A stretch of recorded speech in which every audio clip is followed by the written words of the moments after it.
So hi hello friends, అందరికీ నమస్తే. ఎలా ఉన్నారు మిత్రులందరికీ నమస్కారం. ఫ్రెండ్స్, ఆంధ్రప్రదేశ్ డిఎస్సి టీచర్ పోస్టుల భర్తీ అంశానికి సంబంధించి కొన్ని కీలక ప్రకటనలు అయితే రావడం జరిగినాయి. వీటన్నిటి గురించి కూడా క్లారిటీ ఈ వీడియోలో మనం డిస్కస్ చేద్దాం. వీడియోని పూర్తిగా చూడండి.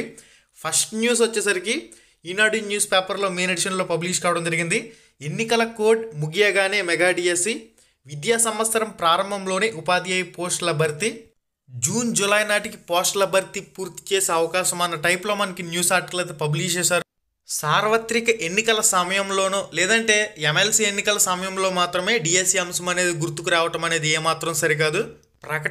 ప్రకటనలాగే మిగిలిపోకుండా ఖచ్చితంగా కార్యాచరణ రూపంలో అమలు చేయాలని చెప్పేసి అభ్యర్థులందరూ కూడా కోరుకుంటున్న పరిస్థితి. ఎన్నికల కోడ్ ముగియగానే మెగా డిఎస్సి అంటూ మనకి ఇన్ఫర్మేషన్లో రావడం జరిగింది.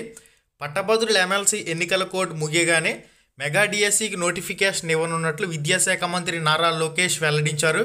మార్చిలో ప్రక్రియ ప్రారంభించి విద్యా సంవత్సరం ప్రారంభంలోనే అంటే జూన్ జూలై నాటికి ఉపాధ్యాయ పోస్టుల భర్తీ చేస్తామని ప్రకటించారు. తెదేపా హయాంలో 80% ఉపాధ్యాయ పోస్టుల భర్తీ అంటూ కూడా ఇక్కడ మనకు ఒక స్టేట్మెంట్ అయితే చేస్తూ ఉన్నారు.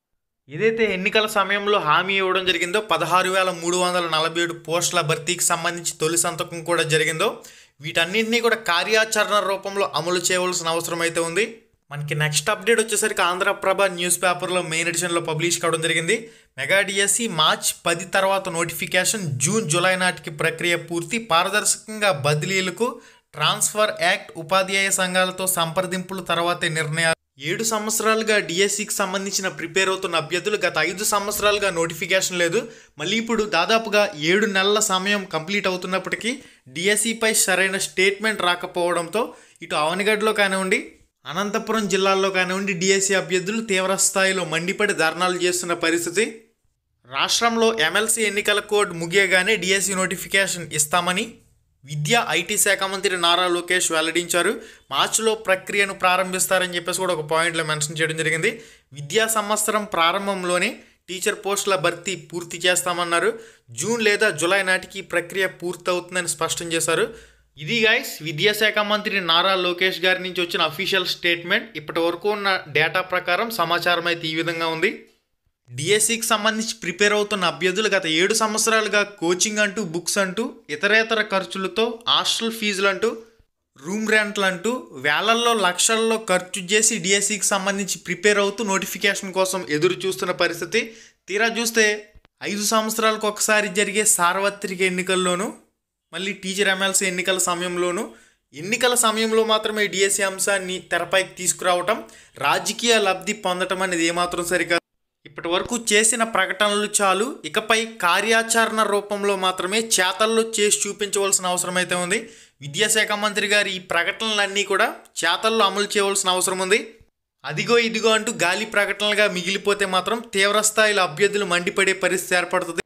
మన కూటమి ప్రభుత్వం ఏదైతే హామీ ఇవ్వడం జరిగిందో 16,347 పోస్టులకు సంబంధించి తొలి సంతకం కూడా పూర్తి చేయడం జరిగిందో అన్న మాట ప్రకారం టీచర్ పోస్టుల భర్తీని శరవేగంగా ముందుకు తీసుకువెళ్ళి వీటి భర్తీ ప్రక్రియను కూడా పూర్తి చేయవలసిన అవసరం అయితే ఉంది.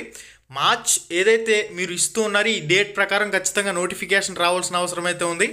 ఆంధ్రప్రదేశ్ రాష్ట్ర ముఖ్యమంత్రి అయిన సీఎం చంద్రబాబు నాయుడు గారు, విద్యాశాఖ మంత్రి నారా లోకేష్ గారు, రాష్ట్ర డిప్యూటీ సీఎం అయిన పవన్ కళ్యాణ్ సార్ కూడా ఇచ్చిన హామీని నిలబెట్టుకోవాల్సిన సమయం అయితే ఆసన్నమైంది. గతంలో మాదిరిగానే అదిగో ఇదిగో అనే గాలి ప్రకటనలు ఎట్టి పరిస్థితుల్లో చేయొద్దు. అభ్యర్థులు ఆశగా నోటిఫికేషన్ కోసం ఎదురు చూస్తున్న పరిస్థితి. కూటమి ప్రభుత్వం ఇంత భారీ ఘన విజయం సాధించడానికి కారకులైన డిఎస్సి అభ్యర్థులను మాత్రం విస్మరించడం అనేది ఏమాత్రం సరికాదు. ఇప్పుడు ఏదైతే మీరు స్టేట్మెంట్ పాస్ చేశారో దీన్ని ఖచ్చితంగా తూచా తప్పకుండా అమలు చేయవలసిన అవసరం అయితే ఉంది. ఇకపై మాటలు లేవు, కార్యాచరణ రూపంలో మాత్రమే మీ పనితనాన్ని మీరు చూపించవలసిన అవసరం అయితే ఉంది. ఇది గైస్ దీనికి సంబంధించిన సమాచారం. ఏదైనా అప్డేట్ వచ్చిందంటే తప్పకుండా మీకు అప్పటికప్పుడు పోస్ట్ చేయడం జరుగుతుంది. ఇప్పటి వరకు ఉన్న సమాచారం అయితే ఇది. మళ్ళీ వీడియోలో మళ్ళీ కలుసుకుందాం. శుభం, ధన్యవాదాలు.